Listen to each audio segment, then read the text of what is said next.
सगी बहनों को भी आपस में इतनी जलन क्यों होती है।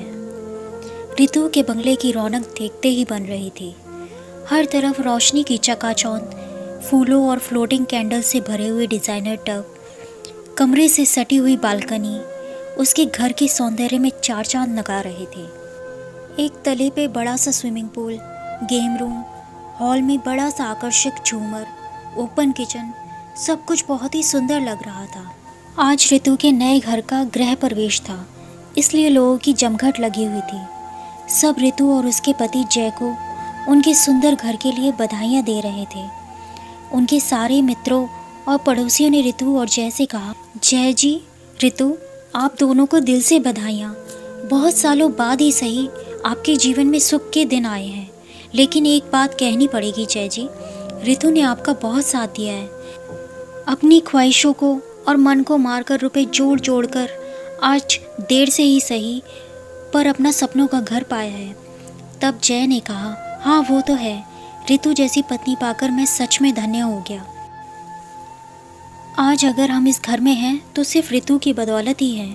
तभी उनका 15 साल का बेटा गौरव आ गया और उसने कहा, पापा मैं अपने फ्रेंड्स के साथ क्रिकेट खेलने जाऊँ? हाँ बेटा, लेकिन ध्यान से खेलना। ओके पापा। फिर ऋतु और जय ने भी सबका दिल से आभार व्यक्त किया और अपनी खुशी में शामिल होने के लिए उनका शुक्रिया अदा किया। धीरे धीरे ऋतु के मम्मी पापा, भाई भाभी और दोनों बड़ी बहन नीता और छोटी मीता आ गई।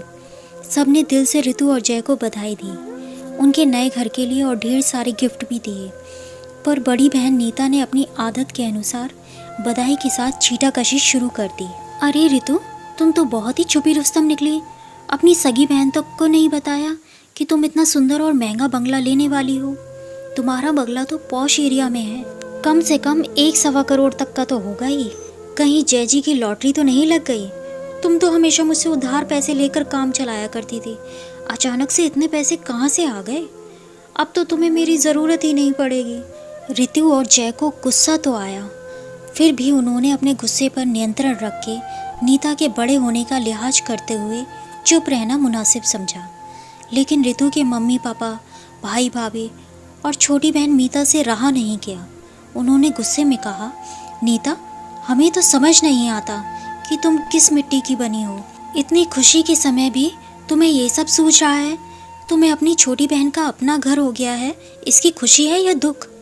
क्योंकि तुम्हारी बातों से ऐसा बिल्कुल नहीं लगता कि तुम खुश हो। छोटी बहन मीता बोली, सही कहा मम्मी आपने। नीता दी, आप क्या चाहती हो कि ज़िंदगी भर ऋतु दी आपसे उधार पैसे लेती रहें और आप उन्हें अपने से नीचे देखकर खुश रहो? आज ऋतु दी ने एक अच्छा सा घर क्या ले लिया, आपको तो बर्दाश्त नहीं हो रहा है। आपसे तो उनकी खुशी नहीं देखी जा रही। शादी के बाद 17 सालों तक अपनी सारी जवानी संघर्ष में निकाल दी उन्होंने। आज ज़रा सुख के दिन आए नहीं कि आप तो अंगारे बरसाने लगी। बात जब इतनी बढ़ गई तो जय और ऋतु से भी रहा नहीं गया। उन्होंने कहा, दीदी, आप हमें बधाई देने नहीं आई हैं, आप तो ये आंकने आई हैं कि ये घर कितने का है। हमारे पास इतने पैसे कहाँ से आए? अगर आपसे हमारी खुशी इतनी बर्दाश्त नहीं हो रही थी तो आपको यहाँ आना ही नहीं चाहिए था। खैर, आ गई हैं तो आप और जीजा जी खाना खाकर ही जाइएगा। आपसे अच्छे तो हमारे मित्र और पड़ोसी निकले जो दिल से खुश हैं, खुले दिल से हमें बधाइयाँ देने आए हैं। चलिए मम्मी पापा, भैया भाभी, मीता, हम आप सबको अपने मित्रों से और पड़ोसियों से मिलवाते हैं। दोस्तों, अक्सर ऐसा होता है कि हमसे जलने वाले हमारे सबसे करीबी रिश्तेदार ही होते हैं। ऐसा नहीं करना चाहिए, अपनों की खुशी में खुश होना चाहिए। दोस्तों, अगर कहानी पसंद आई हो तो चैनल को सब्सक्राइब करना ना भूलें। धन्यवाद।